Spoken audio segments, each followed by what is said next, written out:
дуќанот мислам дека повеќе од 80.000 евра излезе. Барам креативност од веќе постоечки видеа. Барам креативност од моменталнава ситуација, не знам. Дубај чоколадата. Дубај чоколада. Ние у моментов имаме просечна нето плата од, мислам дека 40 и нешто илјади денари.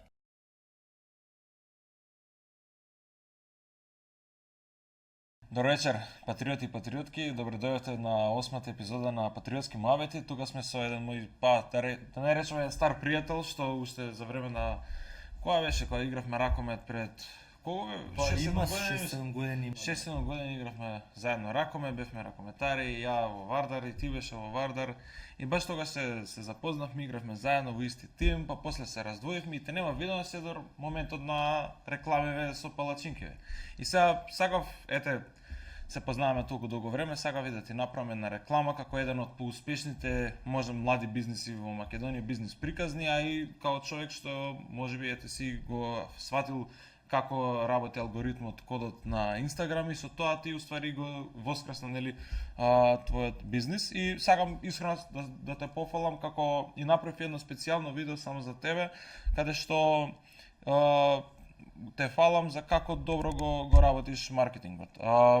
Сакам исто така да се заблагодарам што дојде и што ја прифати оваа понуда. Фала и тебе за поканата, фала за убавата најава, па да направиме квалитетен муабет. Сега го правевме ова муабет од претходно да не должиме многу на најава како ти си почнал, но можеш еден краток брифинг да ни кажеш добро на гледачите повеќе, да видиме како си започнал и се околу тоа. Види, приказнава почна сосема случајно и не сакам, кога зборам за тоа како почнало, не сакам да зборам дека тоа имало не знам каков бизнис план или стратегија. Почна сосема случајно и буквално се случи ова што се случи. Мислам, не е баш така преку ноќ, ама со многу работа и труд тука сме кај што сме. Значи ти уствари завршуваш средно, после тоа го сваѓаш патот и отвараш бизнес. Значи не одиш факултет, тоа ме мислам. Не, факултет немам завршено, завршувам средно. Тоа беше во доба корона, мислам дека. Почнуваме уствари со сакаш во корона. Тоа е 2020 година негде, ја завршувам четврта година негде април месец, мај месец, мислам дека веќе и престанавме со школа.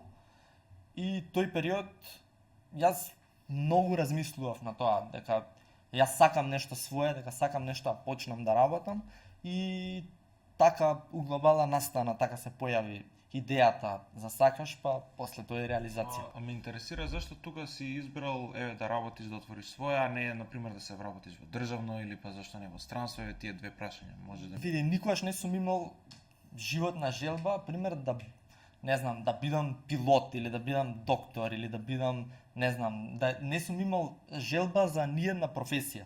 Едино што ме водело и што сум целел било да имам нешто свое и да работам сам за себе.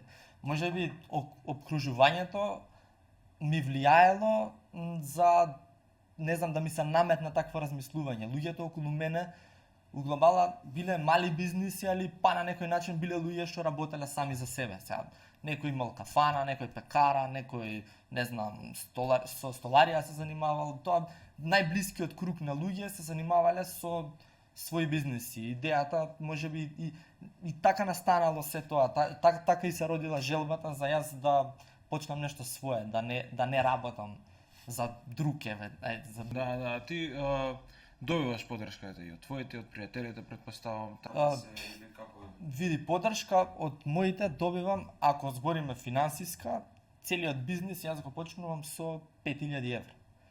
Сега, 5.000 евра и имам празен простор, кој треба да никне некаков дуќан, треба, цел бизнис план, машини, инвестиции, целата инвестиција за да го почнам бизнисот, го почнувам со 5.000 евра. И тоа се, буквално, у тој период, последните пари што и моите дома ги имаат и ги даваат на мене. Сега, тука, види, јас сум можел тие 5.000 евра да ги искористам и за други цели. Имали, дали ќе купам кола, дали... Мојата идеја беше да отворам бизнис. И така тој така настана уствари сакаш. Дали постоеше тој сомнеш дали ќе си исплати оваа инвестиција, дали ќе тргне работава, дали не знам, нешто секоја работа која ја планираш, сакаш да започнеш, постои тој страв што се Сомнеш, не можам да кажам дека постоел, зашто прво сум бил премлад и не сум ни размислувал у тој правец. Јас сум мислел дека тоа нема што да не успее, ќе работиме, ќе правиме сезонски, ќе работиме, па преку година ќе работиме, не знам, ќе бараме работа и така. Не сум во мојата глава не постоело опција дека ова може би да не успее. Мада види имало умерена доза страв зашто парите не биле пак мои, парите биле на моите родители и тоа биле нивните последни пари што у тој момент ги инвестирале за моја идеја. А си размислувал, например, и твоеве да ги вработиш во бизнисот? Па татко ми има свој бизнис, работи столарија и јас не сум види, можеби и најправилна одлука и најокей било што не сум ги вклучил. Они индиректно ми помагале. Јас тоа не можам да го оспорам, пример. Мајка ми помагала, пример, у најтешките периоди ми пуштала смеси за палачинки. Татко ми е столар, татко ми го имал ТАДОШ направено првиот дуќан. Буквално со негови раце. И така да не сум сакал да ги вклучам у мојот бизнис, зашто јас сум сметал дека ќе ме кочат во одлуки. Знаеш, ти си 19 годишен дечко, кај што прво на таа возраст родителите и не е дека имаат целосна доверба во тебе, дека ти не знам знаеш што правиш, а и види ја и души не дека сум знаел што правам, ама сега да биле, не знам, да биле они вклучени во цела оваа работа, можеби немало да се случува што се случува сега. Ќе се мешаат во одлуки, тоа е и причината зашто јас не сум продолжил да работам пример со татком. Пример, јас сакам и ден денеска така функционирам, пример, одлуките за својот бизнис ги носам јас самиот. И како функционирам? Јас собирам мислење од тебе, од, не знам, втор човек, трет човек, што јас сметам дека има кредибилитет да ми даде мислење. Од тие 5 луѓе, 6-7 колку и да прашам, јас собирам информации и правам моје мислење. И тоа е начин на кој и тогаш сум функционирал и сега функционирам. И кога сум бил у ситуација да работам со татко ми, ја не се тука, знаеш, сум имал проблем што не се прифаќале мои мислења. Од секој случај он бил поискусен на некој начин од мене у тоа што он го работи. Сега не лесно родител прифаќа критика што ти ќе му ја дадеш на него. Као може он да те критикува, ама не и ти него. Зборам за таа возраст, 19 години. Да, јасно, ама ти во тој период исто имаш девојка, истата девојка, да? Сега те прашам, како ви беше односот помеѓу вас двајца, например, сега нели вие си терате врска, ама веќе влегува во делот на бизнисот и како изгледа тоа? Обично, например, ја имам познавање дека некои фирми не сакаат да вработуваат парови, значи машко и женско да не се мешају. Например, ти почнаш бизнис заедно со женска, ти кој ги донесе одлуките, значи како менаџирањето се околу тоа? Тука ќе зборам не само за девојка ми, него општо и за блиски луѓе у моментот кога ти почнуваш бизнис. Иначе не го почнувам заедно со девојка ми, го почнувам јас, девојка ми е поддршка од сам почеток па се до сега. Како ние види, се што у бизнис светот. Јас дојдов у моментов у ситуација кај што буквално мојот живот се сведува на тоа што јас функционирам, се движам, комуницирам и се дружам со луѓето што се на некој начин вклучени во бизнис светот, што јас го возам, што го терам на некој начин. И така било и ситуацијата со неа. Знаеш, она девојка ми тој период студирала, работела една работа и кај мене помагала. И така почна цела приказна уствари како она се вклучи во бизнисот. По кратко време она напушти работата каде што веќе работи и целосно се префрли во сакаш. И до ден денеска. Да. Ме интересира тога процесот на отварање фирма. Како е, кој е процесот? Како почнува да отвориш фирма? Например, јас сакам да отворам фирма, што треба следно да направам? Јас немав никакви познавања и сега тука сум имал, ти кажав дека околу мене сум имал луѓе што се на некој начин у бизнис свет, кај што сум имал кого да прашам, не знам. Имал кој да ме поврзе со правилен адвокат, со како еве ако е прашањево за фирма, си бараш адвокат и Значи прво си бараш адвокат, централен регистар, централен регистар и целата постапка, мислам тие брзо се многу брзо, фирма брзо се отвара. А кои се условите? Треба да имаш, не знам, 5000 евра нешто. 5000 евра треба да имаш дали паричен влог, дали у глобала 5000 евра ти е инвестиција за фирма. И после тоа треба тие посттерминали или како да ги Па тоа е каса, тоа е каса, ује, па ние тоа го имаме од сам почеток, мислам. Не сме почнали да работиме на црно, од сам почеток почнуваме легално да си работите за секоја нарачка фискална цена и го правевме овој муабет исто пред некој ден дека со моментот ти кога отвораш фирма, ствари тебе ти се зголемува работата, нели? Ти станува поголема работа. Значи, нели ти си можел да ја тераш и без фирма, што се вика на самиот почеток и така уште да ти функционира, ама со издавањето на сметки, со функционирањето како фирма и начинот на размислување ти е подруг и растеш према поголемо. Мислам дека дојавме до таква. Да, види, ја не гледам причина зашто да не отвориш фирма. Мислам, која е разликата еве со тоа што ти па помал нема да плаќаш данок, нели? Па не ти ако почнеш сега еве стартап, да речеме у ситуацијата како што сум бил јас, тоа бил бизнис со не знам колку големи примања и ние стартно не сме ни ДДВ врзници. За да надминеш, да станеш ДДВ врзник, треба да надминеш промет од 2 милиони денари.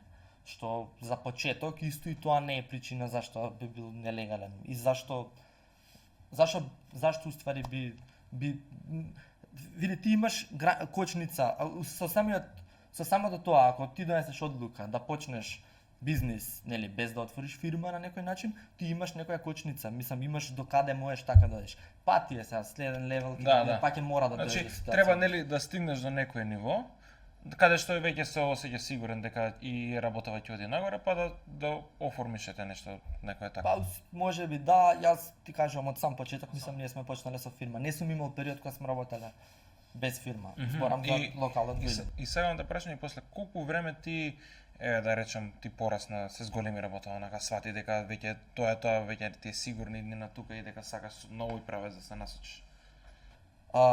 Идејата беше сакаш да го работиме сезонски. Да работи јуни, јули, август, летен распуст кога е нели кај нас. Да работиме сезонски, на пешачка патека сме лоцирани во Илинден и да затвориме следна сезона, да почнеме пак. Со тоа што ние првата година не затворивме, да видиме како ќе оди. Мислам, ние отворивме 26 август, идејата беше да работиме недела дена, да затвориме, па да отвориме таму мај-јуни следна година. Јас функционираше тој период септември, јас решив плата вадиме, за мене има, јас сам работев тој период, нели? И така решивме да останеме уствари цела година. И сега тука имало тешки периоди, не се работело, знаеш, не се работело од сам почеток, а жртвата е голема. За да влезеш во бизнис, посебно еве јас од сфера на угостителство зборам, да влезеш ти како стартап у угостителство, ти мора да бидеш многу голема жртва. Значи тука станува збор. Губиш комуникација со пријатели, губиш комуникација со, не знам, со фамилија. Доаѓаш во ситуација, не знам, да се караш со девојка, кај што у моментов кај мене не било случај, зашто на некој начин девојка ми се уклучила у бизнисот што и јас го работам. И сме настанувале некако заедно сме го живееле, заедно сме го возеле патов уствари и сме се согласувале, али у реална ситуација да си одсуден ти од дома по, не знам, по 12 до 15 сати дневно е премногу и тоа ретко кој може да го издржи, да го свати дека уствари мора да има жртва. Колку време е тоа така, на пример, тој тешкиот период што викаш за нели да опстои бизнисот или да пропадне, колку време е? Па можеби првите 2 години биле најтешки. Значи имаме сезонски работа, зимно време немаме работа. Зимно време издржуваме, летно време заработуваме, значи тоа у тој период за двајца било окей, да не одиш да работиш кај друг, да работиш за сам себе. И тоа било реална вистина. Значи сме функционирале сме обстанале и се случило еве ова што е. Дали во тие моменти си размислил да го прекинеш бизнисот тоа за време на тешкиот период, нели што збориш? Да речеш дека окей, ова е само за летно време пали, да затвориме, да се вработам ја нешто, дали имало и онака и твоите да те притискаат или околината или еве ти да сами со девојката? Искрено не сум имал период кога сум сакал да се откажам од сакаш, ама сум имал периоди и тој ден денеска ми се случува кога имам слаб период, кога имам отприлика веќе имам представа кои месеци се тие, нели пресликано ми е веќе 5-та година и тоа е така. Али обично кога се осеќа пат на работа, јас тука не седам мирен и измислувам ствари. Знаеш, сум ставал сладолед, сум ставал хот-дог, сум ставал тосчиња, сум правел солени палачинки. Сум додавал производи и сум правел патека на радоста исто настанува таа причина. Да. Сум правел настани, сум правел производи за да обстанеме и тоа можам да кажам дека не и дека не ми функционирало. Можеби не било трајно, не знам сладолед, јас знаеш кога ета идеја плюс заработка ќе ставиме сладолед. Тоа е краткотрајно, не е нешто што можам да го работам јас цела година, ама моментот ми ја решава ситуацијата. Сум ставил хот-дог, ми осеќам пат на работа, јас сметам дека треба да се стави во нешто мени солен производ, ставаме солен производ. Кратко трајно, али тој период има некој, нели, буст ми прави и у главала не сум имал, никогаш у глава не ми било дека треба да затворам. Сум се борел со тоа, не знам, сум изнаоѓал начини и решенија, сум се борел да обстанеме и ден денеска исто да го правам. Значи ти после тој тешкиот период од 2 години веќе работава почна нели да се менува, таа која година му доаѓа? Па, слаб сум со години, ама 2023 нешто 20 така некоја, 23-та, кога тоа е уствари период кога почнувам да навлегувам во маркетинг, социјал И медија. како свати дека маркетингот е тоа што фали на сакаш? Абе, јас сум слушнал нешто за маркетинг, ама не сум дослушнал. Знаеш, ја од сам почеток сликам, снимам, тоа го правиме од кога сме почнале со сакаш, од сам почеток сликаме слики, правиме видеа, сега тоа види не е маркетинг, да се разбереме. Ја тука не сум ни знаел што правам, ама јас сум мислел дека тоа е маркетинг. Сега постепено, јас многу време константно ова го правам, што го правам и сега. Јас ставам 3 пати неделно видео, ставам видео вторник, ставам видео четврток, ставам видео недела. И ова многу време трае. И некако со тек на време навлегува во се ова и имав многу голема предност што у периодот кога почнавме активно да снимаме видеа, јас бев мислам дека и прв на пазаров што прави такво нешто. И беше ново, беше интересно и многу лесно поминуваше на пазаров. Значи, ама еве на пример, после колку видеа ставени, почнало направило првиот бум првото. Види, можеби повеќе од 100 видеа сме имале ставено без никаков резултат. Никаков резултат. А ти си плаќал за тоа како? Да, тоа сме го плаќале цело време. Мислам, цело време се плаќало тоа, не го правам јас, имам DP Motion, еве, работат со мене од сам почеток па се до сега. Снимање, едитирање, тоа не е моја работа у цела оваа приказна е само content creation. Јас правам контент и имам екипа што стои позади мене за едити, за Да, затоа што ја на луѓето многу им велам вака, значи сакаш имаат стварно добри палачинки, но приказната ти што ја правиш, начинот на кој што го рекламираш те прави тебе уникатен. И тоа е ствари суштината на која што па еве и ти си тој што си моментално. Таа спојка од тие две работи на маркетинг со палачинки, со добри палачинки се прави таа синергија со цел да се случи таа експлозија.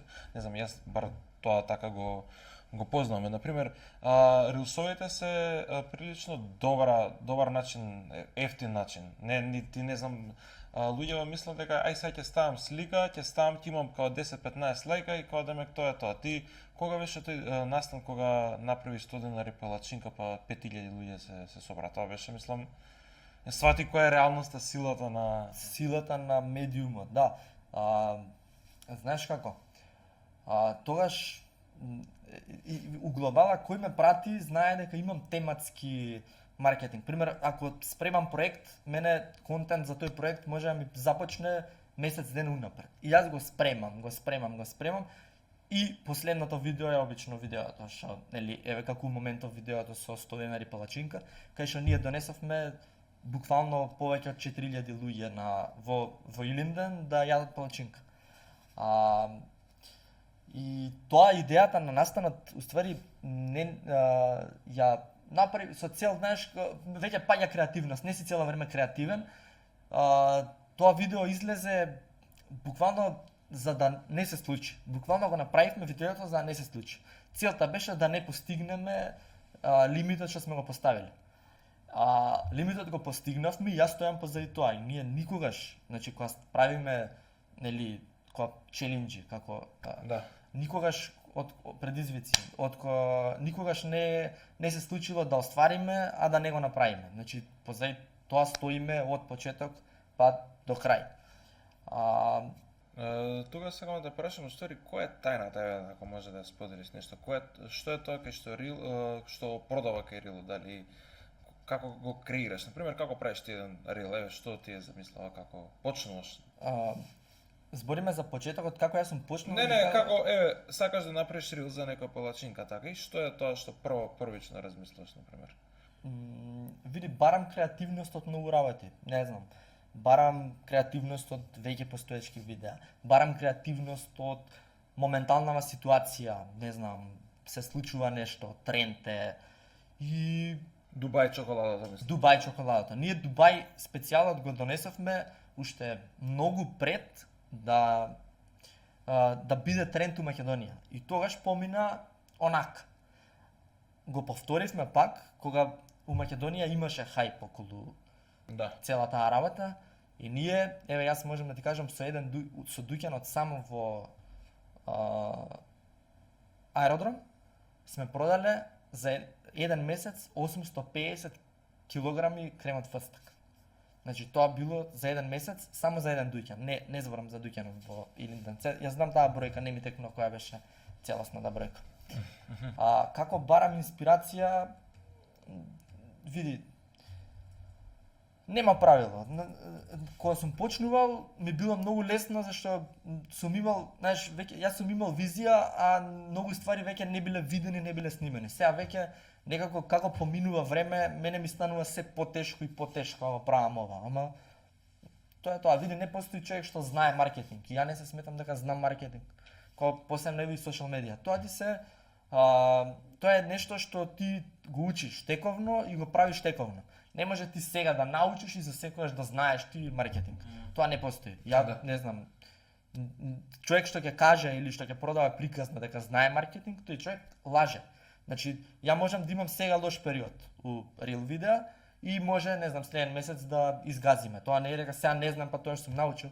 Се зависи од моментот, како ќе го погодиш, колку си креативен, зависи од тоа. Затоа што еве ја на пример исто работам со, мислам, сум студирал тоа, работам со маркетинг и сум сретнал дека 2-3 работи се вклучени за еден успешен рил. На пример, првите 3 секунди од видеото мора да е она поентата, на пример, клучниот збор за да го задржи вниманието на човека. На пример, видете што се случи сега или нешто шокантно или некој шокантен факт или нешто што ќе направи бум. После тоа следува наративот, каде што веќе влегуваш во приказната, кажуваш, на пример, ти беше во Занзибар, нели беше ти баш за тоа видео сакам да искоментирам, беше као стил еве го специјалот, нешто што доаѓа, мангово што го носиме 2000-3000 километри, нешто така беше, и после тоа го правиш наративот во стил еве идам во Занзибар, еве го мангово, као го носиме тука, ја правиме палачинкава и на крај сподели го видеото, е третата фаза, значи акцијата, усвари ти што сакаш да постигнеш, значи сподели акцијава за да види некој друг или значи тие три клучни моменти јас што сум ги изведил за еден успешен рил. Секако тука е добра камера, секогаш имаш добро озвучување, добро светло, значи мора да се поврзани тие работи затоа што луѓето се мрзливи. Луѓето не сакаат многу да се замараат за некои видеа.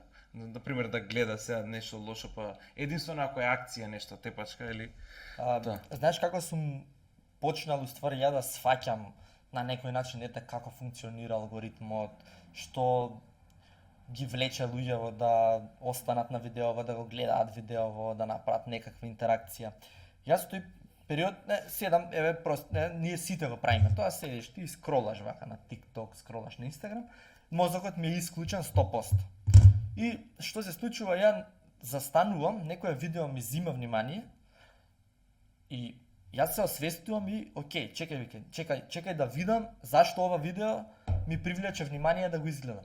И така почнав некако да анализирам веќе видеата што мене ми влечеле внимание, почнав да ги анализирам и почнав истото да го спроведувам и во пракса, да го правам и во пракса реално и се сакаш. И буквално тоа беше клучно како почнав јас да навлегувам и книга за маркетинг не постои. Јас сум уверен, тоа не може да прочиташ книга и ти да научиш. Да, за тоа и согласувам се тебе, а муабетов е, например, имаш компании што вложуваат милиони евра да направат скрипта, сценарио, камери професионални и сега гледаш некој обичен дечко како тебе што му текнала само како да ја направи палачинкава и гледаш гази со милионски преглед. Значи нема правило тоа што кажа. Значи треба да се гледаат спецификациите за тоа како да се постигне, но клучот е тоа дека нема и баш некој конкретно правило. Може ова ќе пукне, ова нема да пукне, значи кога еднаш ќе сватиш како функционира уствари алгоритмот, ако јас можам да кажам дека сум сватил, јас викам, знаеш колку пати сум размислувал, викам сега да го нема сакаш. Еве, дај ми, не знам, друг производ, дај ми плескавица, не плескавица, тоа е и видено. Дај ми бела вешалица. Јас сум сигурен дека ќе најдам начин како можам да го представам тоа на пазарот и на кого би му привлекло внимание тоа да го слуша, за на некој начин да стане мој потрошувач. Да, гледам, не знам, луѓе во Македонија се големи скептици за маркетинг, не знам, ја тоа сум примет. Ја не знам зошто тебе реално те коштало, но тоа било смешни пари што те кошта тебе за маркетинг, кај што можеш ти да вложиш милиони, еве на пример Тему 2 милиарди само вложува за да влезе. И ти успеваш да се пробиеш само заради маркетинг. Кај нас дали постои нека одбивност, луѓето да речат не сакам, као не ми треба, добро ми оди бизнисот. Нешто постои како амозитет према тоа. А ти си човек што го проби тој, нели, прв, да речеме во сферата на прехранбената индустрија. Мислам дека генерацијски ќе се искорени тоа. Постои луѓе што сметаат дека не им треба маркетинг, мислам тој што смета дека не му треба маркетинг у моментов или е, не знам, постар човек што стварно он своето си го поминал, створил работа на начин на кој што створил и он мисли дека тоа е окей, дека тоа е начинот и принципот на кој што он треба да работи и се друго дека не е добро. Сега како се менува генерација од генерација, еве прост пример. Еве јас кога сум почнал сум бил само јас, колку луѓе у моментов го прават исто што го правам јас. Да. Ама јас тоа не го измислив, сега да не биде дека ова ја не го измислив, само можеби пред сите го донесов и го ископирав од негде, не знам, на страна. И тоа е тоа, мислам дека и тоа нема уште многу долго време да трае. Нема уште многу долго време да биде табу тема маркетинг. Табу тема се знае, табу тема е во луѓе генерацијски, пример, ние сме по 23-4 години. Сега на човек од 60 години да му објасни уште за маркетинг е малце. Или тоа сум приметил сега лошо ми работи бизнисот, сега ќе престанам маркетинг. Значи тоа е најголема грешка. Или па сега добро ми оди бизнисот, сега ќе престанам со маркетинг. Тоа се случува кај нас. Дефинитивно, константност е најбитна работа. И мене не ми одела од почеток и не ми одела цело време, ама сум бил константен. И сега, еве пак ќе кажам, и сега се случува да имам серија видеа кои што не ми оди како треба. Али не знам, за месец дена, за 2 месеци ќе изгазиме со нешто ново и тоа е тоа. Затоа ти реков, кога ќе го сватиш у суштина како функционира, јас сум размислувал од аспект на гледач. Кога јас седам на телефон, што е тоа што мене ќе ми привлече внимание, јас да го изгледам ова видео цело. И тоа било основното нешто што ме водело како јас и како после се понатака сум навлегувал во маркетинг. Јас сега веќе имам други анализи кај мене у глава. Сега навлегувам, ајде да видиме, сега правиме видео да ни донесе следбеници. Следното видео го правиме да ми донесе купци. Да, тоа кажи и на претходниот подкаст за парови. Значи, ти рекол, викнете го вашиот пар, дојдете тука на палачинка и стварно доаѓаат парови. Да. Значи, ја веќе има, знаеш, почнувам веќе да размислувам, чекај сега, дали ова видео ми носи следбеници или ми носи, не знам, продажба. Види, не мора значи дека ако видео има и 2 милиони прегледи, дека тоа видео ќе ти донесе било што. Може да ти донесе visibility, као, окей, те има, ама не значи дека ќе ти донесе и продажба. Сега, ја тоа малце повеќе го анализирав кај мене и ги разгранив тие работи. Знам кога треба да ми излезе видео што ќе ми продаде, знам кога треба да ми излезе видео што ќе ми прави visibility, знам кога треба да ми излезе видео што ќе ми носи следбеници. И тоа е принципот на кој ја и денеска работам. Сега тука да се навратиме малце и на бизнисот, не само на маркетинг. Ме интересира, например, ти си започнал во Илинден и кога одлучи дека треба да се прошириш на друга локација? Од каде, дали некој ти кажа, дали самиот примети, дали и зошто баш аеродром, тие две работи? Ние Илинден сме, мислам, во аеродром сме релативно кратко време и ја идеја за аеродром имав многу одамна, ама немавме ни финансии и не бев сигурен дали е право време за да го направам тој следен чекор. Зошто? Зашто тој период Илинден имаше многу работа, имаше дефицит на работен кадар. И мене ме плашеше моментот дали сме ние спремни сега да спремиме нов дуќан. Немаме луѓе во Илинден, не знаеме каква ќе биде ситуацијата во аеродром. Не водеше некако таа мисла. У првиот момент кога јас се осетив стабилен во Илинден, ќе се вратиме после како направив да се осетам стабилен. Кога се осетив стабилен, јас решив дека сега е право време да отвориме нов дуќан. Веќе имав анализа некоја на пазар, имав многу потрошувачи што доаѓаа од аеродром во Илинден и прва локација решивме да биде. Кажи ми, како си ја направил таа анализа? Си ги прашувал луѓе или по пораки, или знам дека имаше едно видео, кажа каде да го отвориме следниот дуќан, претпоставувам по тоа. Си правам, Инстаграм, зашто е исто така многу добар. Јас многу често правам аналитики, некои мои и освен инсайтс, имам анкети што си ги спроведувам по Инстаграм стори, од кои црпам информации што мене ми се многу битни. Сега, ќе ти кажам пред време, ексклузива нека биде. Имавме анкета за колку проценти од луѓето што не следат се моментално на режим на здрава исхрана. Од 5000 испитаници имаше 41% се на некаква исхрана, здрава исхрана. И автоматски мене ми е тоа знак дека следен чекор каде ја треба да се насочам и да инвестирам е здрава храна. Чекај да видиме здрава храна. Поврзано со палачинки, здрава палачинка, протеинска палачинка. И така било и тој период. Сум имал некаква Инстаграм многу ми користел за да вадам да правам анкети и да вадам анализи на некој начин. Да, јасно. За што не е само убаво што кажа, Инстаграм е прилично силно оружје и Посебно... не е само за сториња, лајкување, но луѓе многу гледаат Инстаграм како социјална мрежа за дружење, за сликање, за фоловнување, но е многу повеќе. Тебе уствари целиот бизнис се базира само на Инстаграм, не на Фејсбук, не на TikTok, главно на Инстаграм. Значи ти можеш да анализираш, да спроведуваш луѓе, да си го планираш периодот, така да кога масата што те следи, на некој начин си твои потрошувачи, Инстаграм е озбилна алатка за ти да правиш анализа на... Се грижи за корисниците исто, например, ако сигурно имало негативни коментари како палачинка не ви е добра или, например, многу ред се чека или, не знам, тоа со кантата нешто беше муабет. Значи, претпоставам, не на сега му се допаднала палачинката, е нормално тоа. И моментот кога некој ќе ти пише критика, можеби таа ја пише од фрустрација, можеби добронамерна критика, сега ти каже, као демек, можеби ова не ти е добро, као поправи го ти да го сватиш тоа како некоја предност и да си го смениш, не знам, продуктот. Чисто. Види, тоа е релативна работа. Прво, треба и да направиме тука и друга анализа колку кредибилитет имаат луѓето што коментираат за таква работа. Види, ти треба Инстаграм да го користиш како добра алатка за информации кои ти реално тебе ќе ти сега нема ти хејт коментар е неизбежен. За хејт, не, збориме за делот на добронамерна критика, некој што сака чисто да се добиеш како информација плюс, на пример. да речеш оној bottleneck моментот каде најмногу ти заглавува бизнисот, дали е тоа многу чекање ред, дали е многу не знам дали ете со кантата, не знам сега вака. Така имаш, може би цената е многу посекако, висока, ти можеш да посекако имаш регулираш, да, слика. да. Сакам сега да се навратиме на прашањето што беше тоа што што е тоа што те натера да се чувствуваш сигурен во Илинден за да се префрлиш во аеродром да отвориш нов дуќан?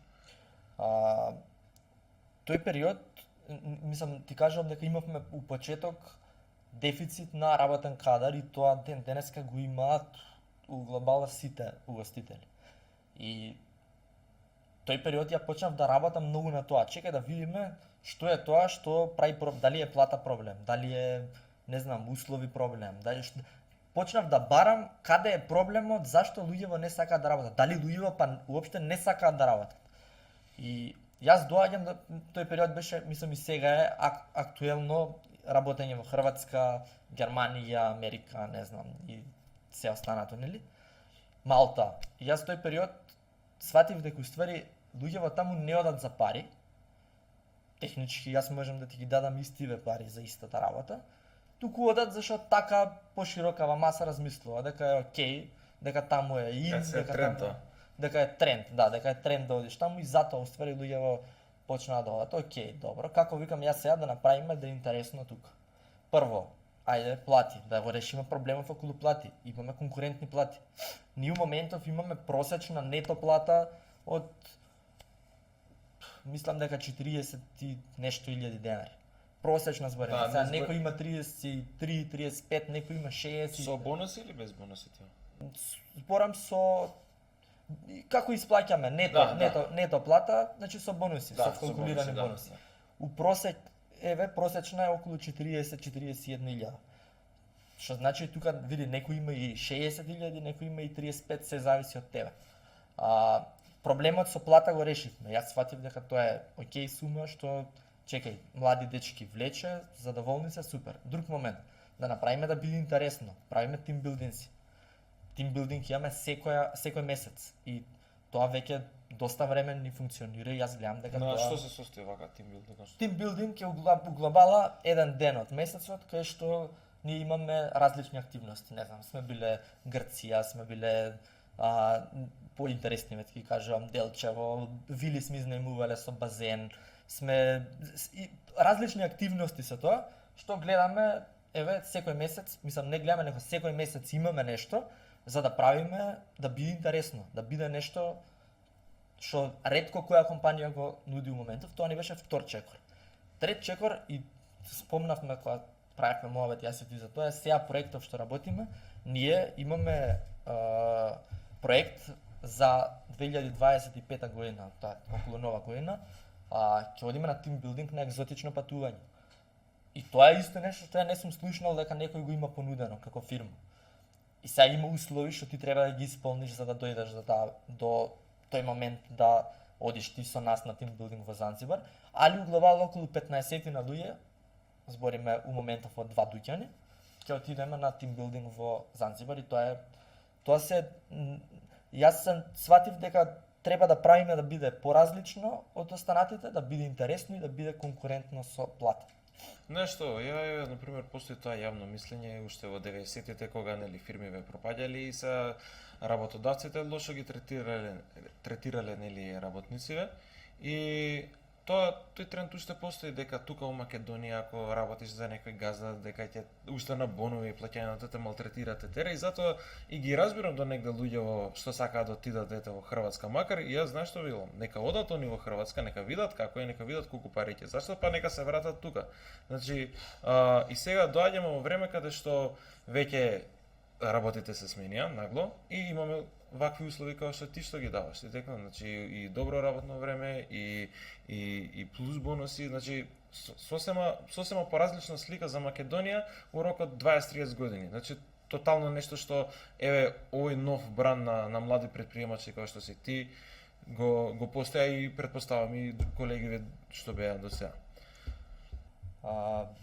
Да, у глобала ќе треба време, тоа река еве ова се свати, али еве ние пробуваме максимално што можеме да го наметнеме. Ние сега моментално на пример немаме никогаш проблем со вработа. Мислам вработени се менуваат, али у било кој момент ние имаме отворена анкета на Инстаграм кој што имаме у секој момент барем 300 апликации отворени, кај што јас можам у било кој момент да се јавам и не знам да имам интервју за нов работа.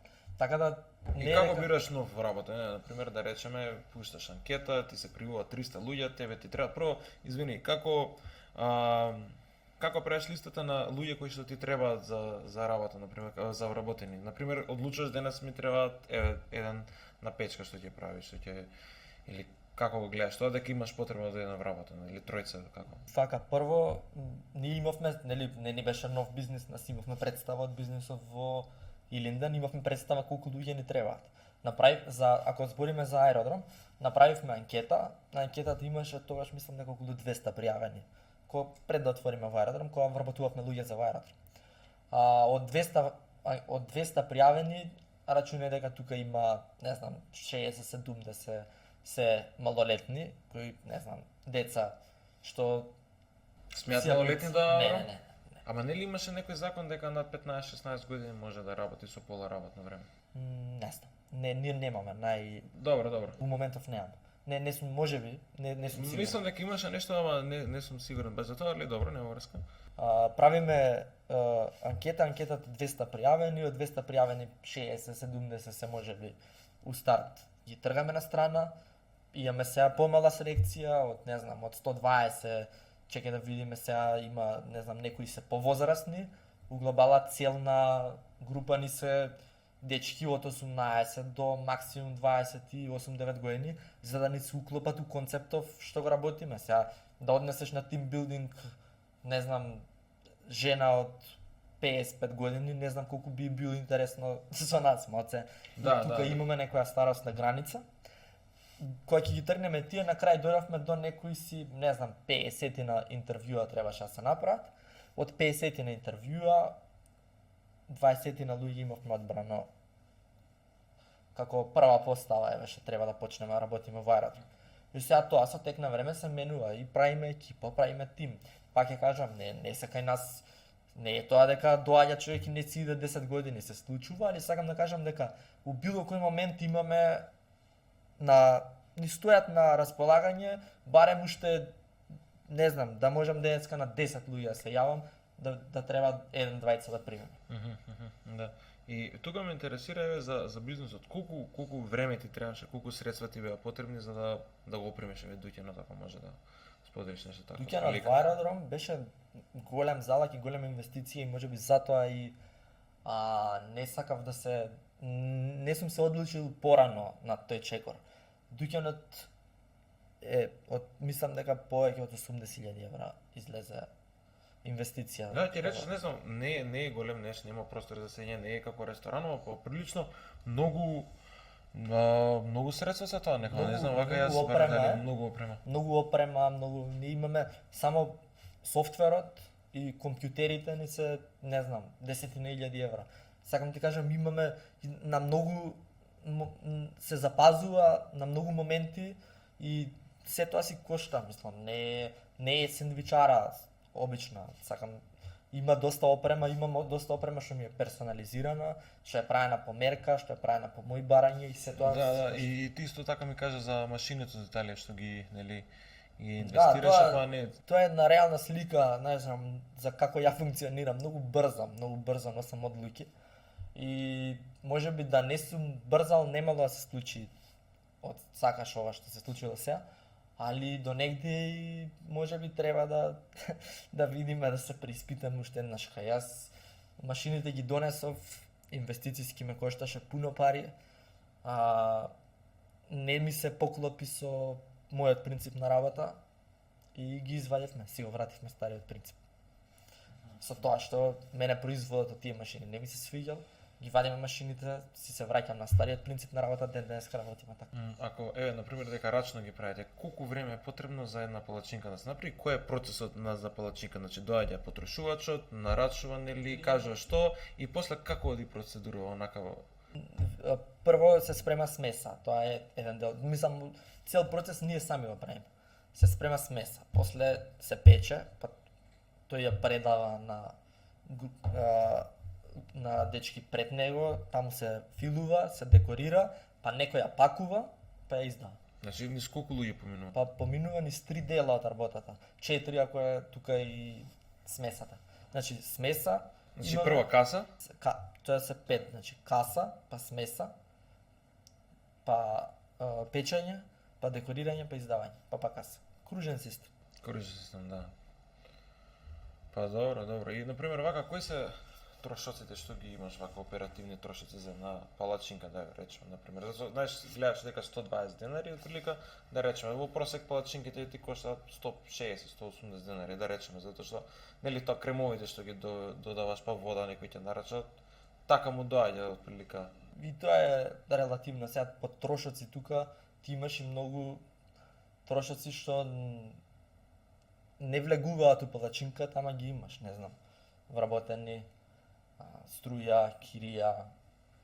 Не е само палачинката, не, многу луѓе мислат дека еве сега ќе ја направиш ти палачинката ефтино, реално можеби те кошта 60 денари и после 60 денари што се вика си ги ставаш во джеб, но кој ќе ја направиш подетално нели математиката и не мислам чисто да не кажеш кои се трошоците за знаете луѓе Освен трошокот што еве тебе за палачинка, ти имаш тука и многу плюс трошоци. Еве ние сме 22 вработени само во Дуќано 2 аеродром. Што тоа се 22 плати. Реално не се на просечна плата од 40.000 денари, нето, бруто е 60.000 денари по човек, технички 22.000 евра.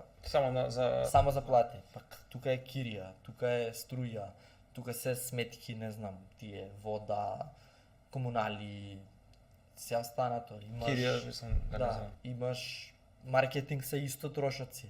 Имаш трошоци што сметководство исто исто тие трошок. Да.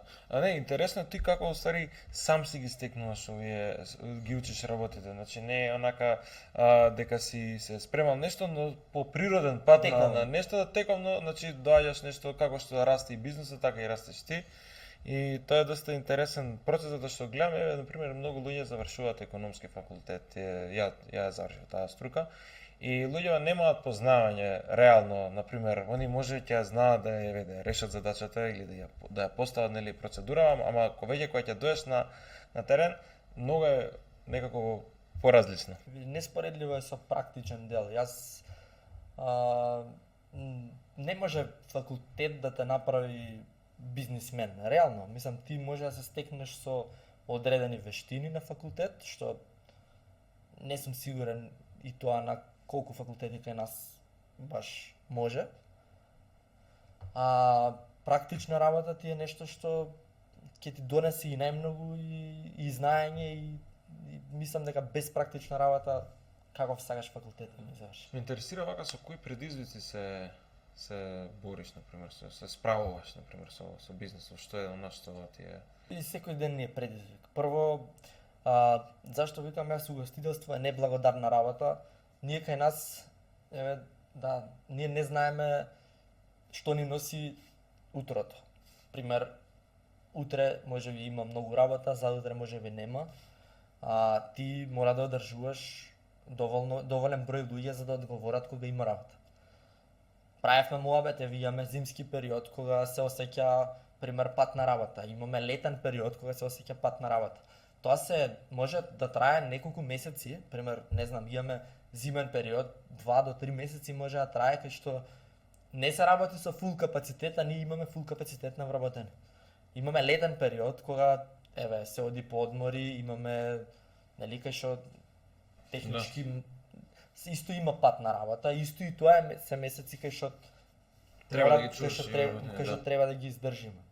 Така да има многу предизвици. Може, не знам, може утре да врне и да ни влијае на работа. Може, не знам, снег да вее да ни многу е релативна тема. Малце има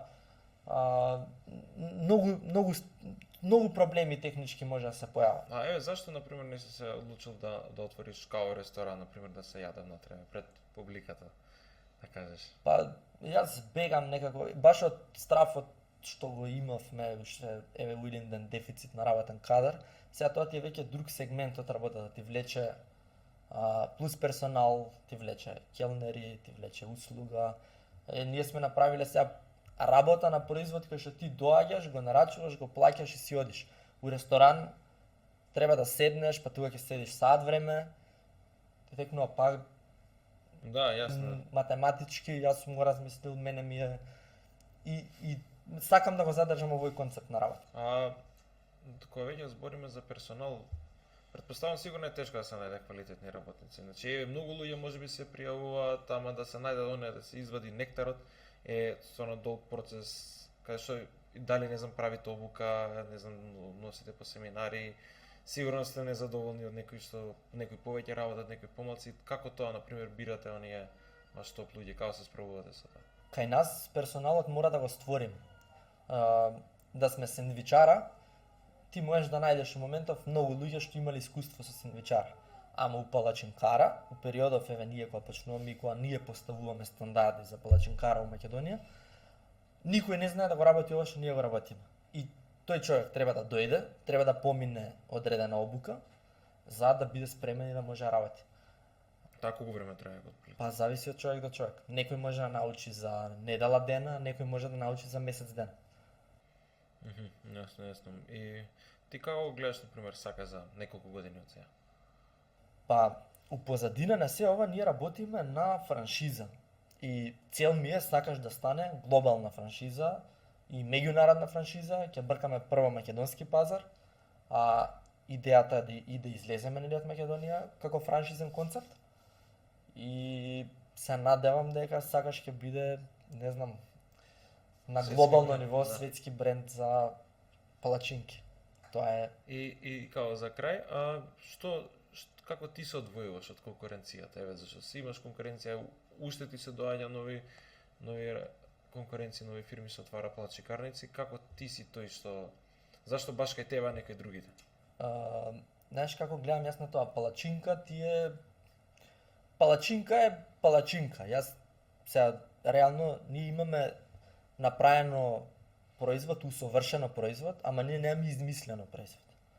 И не мора да значи дека утре нема да се појави човек и нема да направи иста палачинка како нашата палачинка. Ама тоа што нас не одвојува у моментов е тоа што ние имаме приказна. Позади сакаш стои приказна, не е само производ, не е само палачинка, него стои цела приказна. Ти кога доаѓаш да јадеш палачинка, ти јадеш сакаш производ, не јадеш. Да, јасно. Само палачинка. Јас би додал тука за тебе, вие уствари не само што ја продавате приказната, ја продавате и сигурноста, затоа што кај вас нели секој производ е стандартизиран, се знае како се